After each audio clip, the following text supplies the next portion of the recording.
Class 10th विषय सामाजिक विज्ञान, उसका हिस्ट्री जो है उसका सबसे पहला पार्ट यूरोप में राष्ट्रवाद। यूरोप में जो राष्ट्रवाद है उसी को आज हम लोग पढ़ेंगे और एक विशेष तरीके से पढ़ेंगे, मतलब उसको पढ़ेंगे और साथ साथ A to Z पॉइंट को समझेंगे। सबसे पहला पॉइंट है इसमें चैप्टर का नाम। जैसा कि चैप्टर का नाम है पहला यूरोप में राष्ट्रवाद, तो सबसे पहले हमें यह समझ में आना चाहिए कि यूरोप क्या था, दूसरी बात कि राष्ट्रवाद क्या था, फिर राष्ट्रवाद क्यों हुआ, होने के बाद क्या हुआ, नहीं होता तो क्या होता। इन सभी सवालों का जवाब अगर हम जान लेते हैं तो ये चैप्टर हमको पूरी तरह से समझ में आ जाएगी। तो सबसे पहले हम जानेंगे यूरोप क्या है। देखिए, यूरोप एक महादेश है, 7 महादेश हैं। अब 7 महादेश में एक यूरोप महादेश भी है। तो यूरोप महादेश के अंदर में, मतलब उसके अंतर्गत कौन कौन से देश आते हैं, तो France, Austria, Germany, Italy, Hungary, Poland, England, Romania, Latvia तथा डेनमार्क इत्यादि देश आते हैं। आप इन देशों को यहाँ से भी मैप में देख सकते हैं। जैसा कि ये फ्रांस है, देखिए यहाँ पे फ्रांस, यहाँ पे फ्रांस है, Austria, Italy, Germany, Poland, Netherland, Ireland, Spain, Malta, Greek है ना, वेटिकन, तो ये सब बाद में भी बना था। राष्ट्रवाद क्या है? राष्ट्रवाद एक देश में रहने वाले जितने भी लोग हैं ना, वो अपने देश के प्रति जब वफादारी रखते हैं, प्रेम रखते हैं, एकता की भावना रखते हैं, उसी को कहते हैं हम राष्ट्रवाद। पहले जो राजा हुआ करते थे वो क्या करते थे, जनता के हितों के बारे में सोचते थे कि जनता का हित कैसे होगा, जनता का भला कैसे होगा, करते थे। अच्छा था, राजतंत्र से संतुष्ट थे सभी लोग। मगर धीरे धीरे उसमें कुछ ऐसे राजा होने लगे जो भोग विलासिता में डूब गए। भोग विलास में डूबने से क्या होता है, जब इंसान भोग विलास में डूब जाता है ना, तो उसकी मानसिक शक्ति खत्म हो जाती है, उसकी शारीरिक शक्ति कमजोर हो जाती है। मतलब राष्ट्रवाद क्या है ये परिभाषा याद मत कीजिए। राष्ट्रवाद ये समझिए कि राष्ट्रवाद का मतलब है हमारे अंदर वैसी भावना जिसके लिए हम देश के लिए मर मिटने के लिए तैयार हो जाए। जो भी काम करें देश के लिए करें, देश के लिए तैयार है हम जान देने के लिए। आ जाओ, कोई दुश्मन आके तो देखें, उसको हम अपने प्राण देकर भी देश की रक्षा करेंगे। जब ये भावना जगने लगेगी ना, तो समझिए राष्ट्रवाद थी। जब देश के लिए कुछ करने की बात हो, देश का विकास हो जाए, देश का भला हो जाए, ये सब करने की बात हो जाए, तो समझ जाइए कि राष्ट्रवाद हो गया। तो आपके अंदर जो राष्ट्रवाद भावना जो जगने लगी, जिसे, और आप देखिए यहाँ पे क्या लिखा हुआ है, और इसके मानने वाले या अपनाने वाले जो लोग होते हैं ना, वो राष्ट्रवादी कहलाते हैं। यहाँ से 200 वर्ष से ज़्यादा का पुराना नहीं है, मतलब हम बहुत पुराना हिस्ट्री नहीं समझाने जा रहे हैं। यही करीब 200 साल पहले की बात बताने जा रहे हैं। 200 साल पहले पुराना इतिहास है इसका। मतलब राष्ट्रवाद का भी जन्म हुआ था। यह भी एक जगह था जहाँ से उत्पन्न हुआ था। बट आपको जानकर हैरानी होगी कि यह इतिहास हमारे इंडिया में नहीं उत्पन्न हुआ था। इंडिया एशिया महादेश में है, यूरोप में उत्पन्न हुआ था, ठीक है, और यूरोप के फ्रांस से उत्पन्न हुआ था। इसीलिए सबसे पहला चैप्टर आपका पढ़ा गया है यूरोप में राष्ट्रवाद। फिर पढ़िएगा हिंद चिंद में राष्ट्रवाद, तब लास्ट में पढ़िएगा भारत में भी राष्ट्रवाद पढ़िएगा लास्ट में, क्योंकि जन्म यहाँ पे इसका राष्ट्रवाद का नहीं हुआ था। अब दुखी मत होइए, हम लोग भारत हैं, इसका मतलब ये नहीं कि दुखी, कुछ वो ही नहीं है कि सब कुछ भारत में स्टार्ट हो। ये राष्ट्रवाद भारत में शुरू नहीं हुआ था। सबसे पहले कहाँ शुरू हुआ था, यूरोप में। यूरोप के कौन देश में, तो यूरोप का एक देश है जो आप मैप में देख सकते हैं, वो मैप में दिखा रहे हैं आपको, ये है फ्रांस। ये फ्रांस देख रहे हैं यहाँ पे, फ्रांस, यहीं से शुरू हुआ था ये आपका यूरोप का राष्ट्रवाद। अब कैसे कैसे कैसे शुरू हुआ था, तो वही तो इस चैप्टर में पढ़ना है। जब उसका सवाल का जवाब ढूंढ लेंगे तो चैप्टर खत्म हो जाए। में राष्ट्रीयता की भावना का विकास 18वीं सदी के आसपास समाज और अर्थव्यवस्था में वहाँ हो रहे मूलभूत परिवर्तनों के परिणाम स्वरूप हुआ। फ्रांस में क्या हुआ, फ्रांस में औद्योगिक क्रांति हो गया। औद्योगिक क्रांति से क्या हुआ कि वहाँ पे सामान बनना शुरू हो गया बहुत बड़ी मात्रा में, और उसको सेल करने के लिए चाहिए था बाजार, और बाजार जो चाहिए था तो उसको देश में एकता ही नहीं था, अब उसको सेल नहीं कर पा रहा था।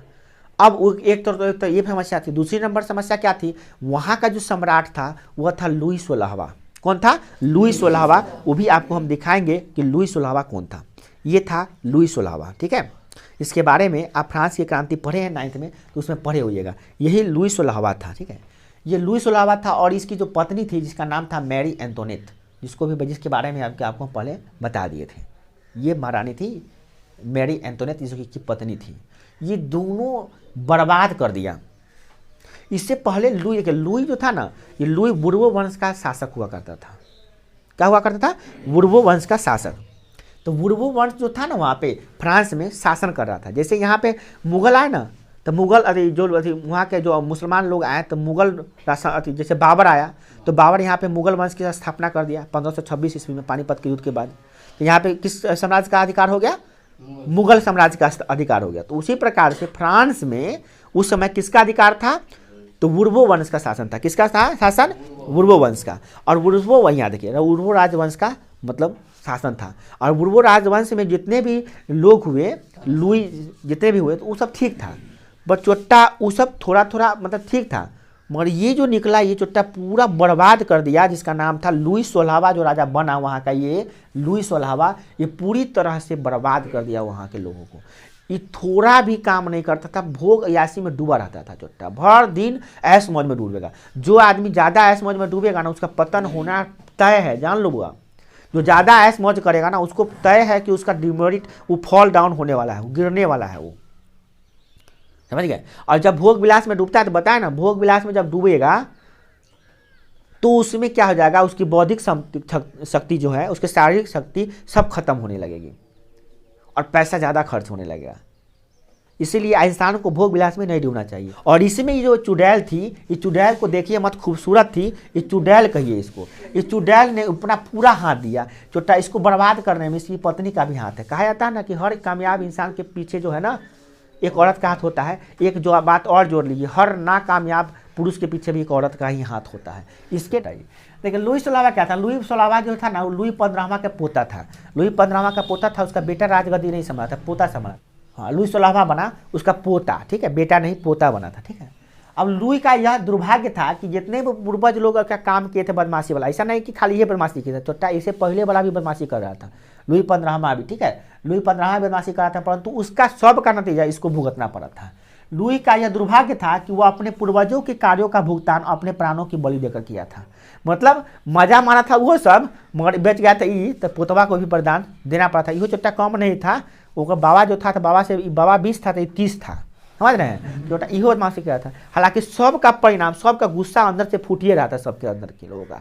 अब जो है पूरा एकदम आग का रूप ले लिया चुका था। अब इससे बदला लेने का सारा जनता ठान लिया था कि इससे बदला लिया जाए, अपने देश को एक बनाया जाए, देश में एक भाषा हो, एक देश हो, एक चिन्ह हो, ताकि हम देश के लिए कुछ करें, व्यापार करें, देश का उन्नति होगा, है ना। ये तो हमारा देश बर्बादी होते जा रहा है दिन पर दिन। तो ये सब भावना जगने लगी, यही तक हम वहाँ पे राष्ट्रवाद। यह भावना कहाँ जगी थी? यूरोप में। और सबसे पहले किस देश में? फ्रांस में। उसी को हम लोग पढ़ रहे हैं, यूरोप में राष्ट्रवाद। पहले आप भारत में राष्ट्रवाद हो भी नहीं कहता था, कैसे पढ़िएगा? इतिहास क्रम में पढ़ाया जाता है। वहाँ पे क्या था? बुर्बो वंश जो था, और बुर्बो वंश तानाशाही शासक हुआ करता था। धीरे धीरे तानाशाह एकदम बन गया था। तानाशाह करने का मतलब क्या होता है? जो अपने से अलावा किसी की बात सुनता ही नहीं है। अभी तो अब सिस्टम ठीक है, आपकी शक्तियां हम अपनी शक्तियां प्रधानमंत्री को दे दिए हैं यहाँ। अब बात आ रही थी कि क्रांति के दौरान हो क्या रहा था, मतलब राष्ट्रवाद जो हो रहा था उसके दौरान क्या हो रहा था, मतलब राष्ट्रवाद हो रहा था मतलब क्या हो रहा था उसमें, ये बातों को पॉइंट को हम जानते हैं।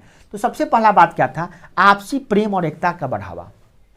मतलब आपस का जो प्रेम था लोगों का वो बढ़ रहा था। सारे लोग मिलकर एक हो रहे थे क्योंकि सभी की समस्याएं एक हैं। देश हित की सभी संभव प्रयास किए जा रहे थे। देश के हित के लिए जितना भी प्रयास हो सकता है उन सभी प्रयास को किया जाए, सारे प्रयास हो रहे थे। अगला बात क्या था? देखिए, फ्रांसीसी क्रांति का नारा था स्वतंत्रता, समानता, विश्व बंधुत्व। मतलब कि हमको स्वतंत्रता चाहिए, आज़ादी चाहिए। हम किसान हैं, खेती कर रहे हैं और वे फसल उगा रहे थे, उस पर अधिकार मेरा होगा कि तुम्हारा क्या है? मजदूरी कर रहे हैं तो मजदूरी हमारा होगा, तुम्हारा क्या के लिए होगा? टैक्स भाई आ रही है कि सर वहाँ क्रांति हुआ। हाँ, भयंकर क्रांति हुआ। आपको जानकर हैरानी होगी कि वहाँ पर लुई 16वां को बंदी बना लिया गया और उसी में एक व्यक्ति का बलिदान था जिसका नाम था, उसका नाम आपको बता रहे हैं, वो था, एक मिनट, आपको हम बता रहे हैं कि वो व्यक्ति कौन था। उसका नाम था नेपोलियन बोनापार्ट। क्या नाम था इसका? Napoleon Bonaparte. इन्होंने फ्रांस को एक कर दिया। ये सेनापति था और फ्रांस में एक ऐसी शक्ति, अद्भुत शक्ति लाया जिससे देश का पूरा विकास हो जाए, देश को पूरा एक किया जाए। बहुत ही खतरनाक शासक हुआ और इसके बारे में कहा जाता है, इसके डिक्शनरी में असंभव नाम का कोई चीज़ नहीं था। मतलब ये कहता था कि दुनिया में कोई भी चीज़ असंभव नहीं है, अगर आदमी करना चाहे तो बड़े से बड़े आसमान को भी गिरा सकता है, ऐसा कहता था बोनापार्ट। और ये कहता था कि दुनिया में हमारे डिक्शनरी में असंभव नाम का कोई चीज़ नहीं है, इस काम नहीं होगा ऐसा हम कभी सोच ही नहीं सकते। कौन काम ऐसा है जो हम नहीं कर सकते हैं? कहता था हम दुनिया का हर एक काम कर सकते हैं, कोई काम हमारे लिए अछूत नहीं है, सब काम को हम कर सकते हैं, पूरा दुनिया को जीत सकते हैं हम। इतना पावर इसके अंदर था, इतना शक्ति था इसके अंदर। और ये बहुत बड़ा चेंज किया था वहाँ पे फ्रांस में। और सब मिलकर क्या किया था, लुइस सोलाहवा का क्या किया था, बंदी बना लिया, उसको जेल में डाल दिया और उसको सार्वजनिक फांसी पड़ी थी। और मैरी एंटोनेट दोनों को फांसी पड़ी थी। सार्वजनिक मतलब सब जनता के सामने फांसी पर लटकाया गया था उसको, समझ गए। उसमें ये भी साथ दिया था जिसका नाम था क्या नेपोलियन बोनापार्ट। कहाँ पे? फ्रांस में, याद रखोगे, ठीक है ना। इस सब का इसका हालत खराब। चौथा नंबर पॉइंट ये जाने हैं कि उस समय क्रांति के दौरान पहले तो जाने यूरोप क्या था, फिर जाने राष्ट्रवाद क्या था, फिर जाने कि राष्ट्रवाद के कारण क्या थे, क्यों हुए। उसके बाद राष्ट्रवाद जब हो रहा था तो उसके दौरान क्या क्या चीज़ हो रहा था वो देखें। अब हम लोग देखने जा रहे हैं कि राष्ट्रवाद हो जाने के बाद में क्या हुआ, जब लोगों को यहाँ पे प्रेम की भावना जग गई तब क्या हुआ। देखिए क्या हुआ। सबसे पहला बात क्या हुआ कि नया संविधान तथा कानून लागू हो गया। वहाँ पे क्या होने लगा, राजतंत्र खत्म। लुइस सोलाहवा का किस्सा खत्म हो चुका है। कैसे कैसे खत्म हुआ और पढ़ेंगे हम लोग, जब पढ़ेंगे इसके बाद टॉपिक जो विलियम बोनापार्ट के बारे में, नेपोलियन बोनापार्ट के बारे में पढ़ेंगे, नेपोलियन के बारे में, उसमें पढ़ेंगे कैसे कैसे सब हुआ था, ठीक है। कैसे कैसे उसको कैसे कैसे दबाया गया था, कैसे कैसे उसको कैसे राजा को फांसी पर लटकाया गया था। जो दूसरे के भाग्य का नहीं लिखता था उसका भी भाग्य लिखा था और जनताओं ने लिखा था, गरीब मजदूरों ने लिखा था। परीक्षा में पूछेगा फ्रांस में, यूरोप में राष्ट्रवाद के परिणाम क्या हुए। राष्ट्रवाद कहाँ? फ्रांस में हुआ था। तो फ्रांस में राष्ट्रवाद जब आ गया तो उसका क्या क्या परिणाम निकला, क्या क्या रिजल्ट निकला, इसके बारे में बताना, ठीक है। तो सबसे पहले बात, वहाँ पे नया संविधान लागू हो गया, कानून बन गया। यह कानून जनता का शोषण करने वाला नहीं था, क्या था, जनताओं की उन्नति करने वाला। और आपको जानकर नहीं हो गया कि बनाने वाला कौन था, तो नेपोलियन बोनापार्ट। फ्रांस पे अपना अधिकार कर लिया, मतलब जब लुइस सोलाहवा को जब हटा दिया गया, फांसी दे दिया गया, तो वहाँ पे कोई शासक चाहिए ना, तो शासक चाहिए मगर लोक के हितों के लिए। वहाँ राजतंत्र अभी नहीं आया था।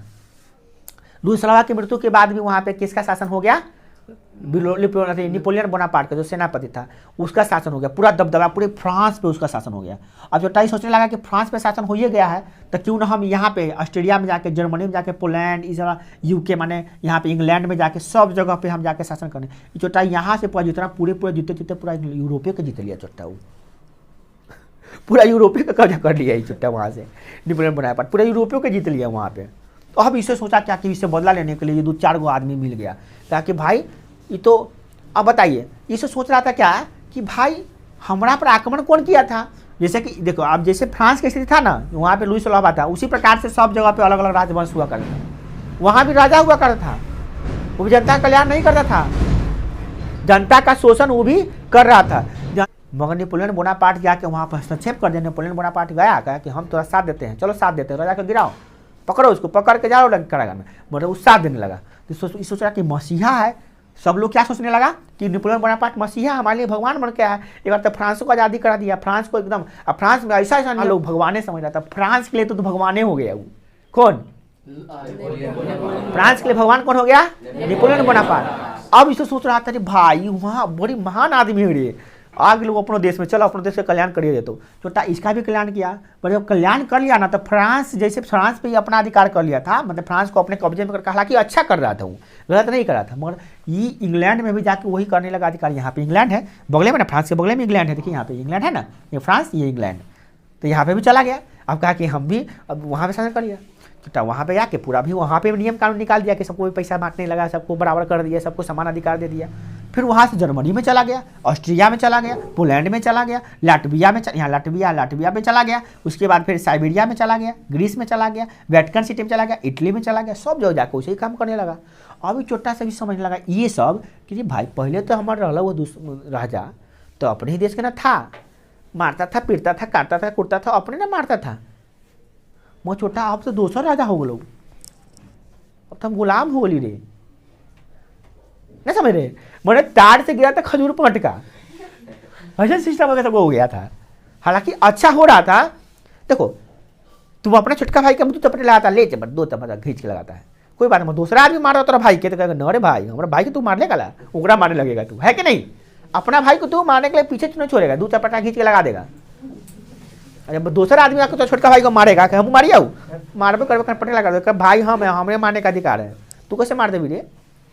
अगर मार दिया तो 2 थप्पड़ लगा के उसको भगा देते है कि नहीं? राजा अपने ही देश का ना था, लूटता था, मारता था, काटता था, पीटता था, अपने देश का था, बगल में था। जैसे मुगल साम्राज्य जो था अपने देश में मुगलों का राजा शासन हुआ करता था।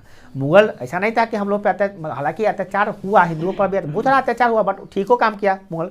मगर जो भी करता था अपने देश में ना करता था, अपने ही देश में रह के करता था, अपना देश का अंग बन गया था वो सब, है ना? बाहर से आया था मगर अपने देश में बस गया था, तो अपने देश में मुगल बस गया तो अपने देश का ही हो गया वो, तो रहने लगा, शोषण नहीं करता था जनता पे, अपना खजाना भरता था, ऐसा बात नहीं, टैक्स वो भी लेता था, वो भी मनसबदारी पड़ता, हमारे उसमें भी सामंत हुआ करता, जागीरदार हुआ करता था। पढ़ेंगे हम लोग, जब 12th में जाएंगे तो पढ़ेंगे हिस्ट्री में कैसे कैसे हुआ करता था। बट यहाँ पे तो समझ में आ रहा है ना बात को, तो ये बात हो गई थी। तो ये सोचने लगा कि भाई इसको अब हटाना है नेपोलियन बोनापार्ट को, तो ये फ्रांस, ब्रिटेन, ऑस्ट्रिया, सब इटली सब मिल के, ग्रीस सब मिल के आई फ्रांस के जो बोनापार्ट को हटाने का षड्यंत्र करने लगा कि अब हम इसको हटा देंगे ना तो ठीक रहेगा। वो अपने फ्रांस से, हालांकि फ्रांस के लिए तो पूरा एकदम भगवाने बन गया था, चारों ओर से फ्रांस को घेर दिया था नेपोलियन बोनापार्ट। कहा था कोई भी देश इधर से ठसकेगा नहीं, हमारा देश में आएगा नहीं। अब पूरा आप देखो, अब यहाँ पे चला गया इंग्लैंड में, तो इंग्लैंड में आप जो टैक्स थोड़ा भी मिल रहा है, पहले था 200 टैक्स था, 100 रुपया टैक्स था, आपका कि 5 रुपया टैक्स दे एक आदमी, टैक्स तो रहेगा ना भाई, टैक्स नहीं रहता देश का विकास कैसे होगा? तो टैक्स वसूल के अपने फ्रांस में लगाता था छोटा, सब देश का वसूल के फ्रांस में लगाता था, तो फ्रांस के लोग और धनी बनते जा रहा था, फ्रांस के पैसा पूरा बचते जा रहा था, और दूसरा देश के पैसा सबको हड़प हड़प के हिला रहा था फ्रांस में। तो यही गलती कर लिया वो, उतना लालच नहीं ना करना चाहिए था। जब सब जगह राजा बन गया तो सबको देखना चाहिए था बराबर, उसको चुट्टा ही क्या किया, फ्रांस को देखना शुरू कर दिया ज़्यादा, कि हम फ्रांस को देखेंगे ज़्यादा, उस सबको तो लूट, मतलब हालांकि पहले ज़्यादा लूट रहा था, अब कम लुटा रहा था। हालांकि वहाँ के लोग खुश थे, मतलब इस बात से दुखी थे कि जो हमारा पर दूसरा आदमी राजा कर रहा है, अब ये बात से नाराज थे, इन लोगों को सुहाता नहीं है। नहीं समझा? नहीं समझा? अपना लोग खाया तो करो, चलो अपना खा गया, अपने ने खाया है, भले गरीब है तो क्या होगा, खूने चूस रहा था क्या, अपने ने खा रहा है, मतलब संतोष रहता है। मैं दूसरा आदमी जब खाने लगा रखा चुट्टा ही, तो अब दूसरा आदमी खा रहा है, इसको हटाना यहाँ से, मतलब भगाओ इसको यहाँ से, ये सब प्लानिंग बनाना शुरू कर दिया। तो वहाँ पे और ज़्यादा बात होने लगी। तो इस तो थोड़ा बात की बात है, हम लोग बताएंगे, परंतु अभी जो हम बता रहे थे क्या कि ये क्या क्या चीज़ हुआ उसके बाद, ठीक है, राष्ट्रवाद के बाद। तो देखिए क्या हुआ, तो यहाँ पे क्या हुआ कि अब जो है समानतावादी को अंत कर दिया गया, समानता का अधिकार दे दिया, सब आदमी समान है, किसी को विशेषाधिकार नहीं मिलेगा। जब लुईस ओलावा था छोटा, उस समय में विशेषाधिकार था, इसको विशेष अधिकार था, उस सबको जनता को अधिकार, जो धनी मनी था उसको विशेष अधिकार, गरीबा का कोई अधिकार ही नहीं। अब सबको समान अधिकार दिया गया। निःशुल्क आंतरिक आयात नहीं, यहाँ पे नाप तोल की नई पद्धति नहीं, यहाँ पे एक चीज और छूट गया, यहाँ पे स्टेट्स जनरल देश की बात, मतलब कि देश की बात करने के लिए, देश का विकास करने के लिए वहाँ पे स्टेट जनरल हुआ करता है। जैसे यहाँ पे होता है ना संविधान सभा, वहाँ पे स्टेटस जनरल होता है, वहाँ पे जहाँ पे बैठ के लोग देश के विकास की बात करते हैं। तो ये बात हो गया। दूसरी बात कि नाप तोल की नई पद्धति आ गई, नाप तोल ना करने वाला, नाप तोल जैसे वहाँ करना है, तो नई पद्धति, नए तरीका, नाप तोल करने का तरीका नया बन गया, बिजनेस में सुधार होने लगा। अगला क्या था, निःशुल्क आंतरिक व्यापार, मतलब कि पहले क्या था, एक जगह से दूसरी जगह व्यापार करने जाइए तो टैक्स भरिए, कहा कि जाओ फ्री है, जाओ कोई टैक्स नहीं लगाया।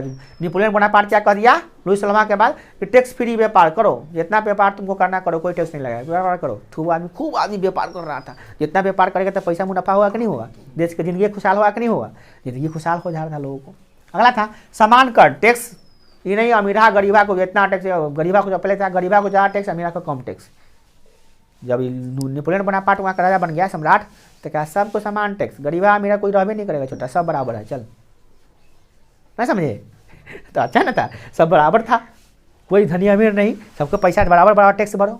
तो देखो अगला है एक राष्ट्रगान। अब फ्रांस में अलग अलग जगह पे अलग अलग राष्ट्रगान था, ये था वो था, अपना अपना झंडा अपना अपना राजा लेके घूमता था। नहीं, अब एक, हम एक हैं, एक है फ्रांसीसी, हमारा राष्ट्रीय गान एक होगा और एक ही भाषा होगा, फ्रांसीसी भाषा को मेन राजकीय भाषा बना दिया गया। अब कोई भाषा नहीं इंपॉर्टेंट होगा, फ्रांस में है तो फ्रांसीसी भाषा सबका हो गया। अलग अलग भाषा क्या बोलेंगे, अलग अलग भाषा बोलेंगे तो व्यापार करने में दिक्कत होता था, कोनो चीज़ करने में दिक्कत होगा ना। अलग अलग भाषा आप कुछ और बोल रहे हैं, जैसे जब जाइए तमिलनाडु में सामान बेचे, तमिलनाडु आप जानते हैं, तमिल बोलना जानते हैं, महाराष्ट्र में मराठी बोलना जानते हैं, पंजाब में पंजाबी बोलना जानते हैं, नहीं जानते, नेपाल में नेपाली बोलने नहीं आएगा, तो आप व्यापार करने जाइए तो वहाँ व्यापार कीजिएगा, व्यापार करने जाइएगा तो वहाँ पे मार खा के चलाइएगा। आप बोलिए कुछ और, वहाँ पे कुछ और समझ लेगा, कुछ और दिक्कत हो जाएगा, है ना। तो आपको चाहिए कि ऐसा भाषा जो सब लोग जानता हूँ, है ना। तो वहाँ पे कहा कि फ्रांसीसी भाषा को ही मेन भाषा बना दिया जाए, तो वहाँ पे फ्रांसीसी। और 1793 वह दिन था जिस दिन लुई 16वां को फांसी दे दी गई थी, सार्वजनिक फांसी दे दिया गया था। और उसके बाद नेपोलियन बोनापार्ट जो था ना, फ्रांस पर पूरा सत्ता किसका हो गया, नेपोलियन बोनापार्ट का पूरा कब्जा हो गया फ्रांस पर, और एक नया सम्राट, नया शासक बन के आया जो जनता के लिए बहुत कुछ किया। यूँ कहे कि फ्रांस के लिए भगवान बनकर आया था वो। मगर थोड़ा सा वो गलती कर दिया कि दूसरे देशों पर भी आक्रमण करना शुरू कर दिया, और जब 10 गो गिदड़ मिलेगा ना तो एगो शेर को भी पछाड़ देता है। वही हाल हुआ था नेपोलियन बोनापार्ट।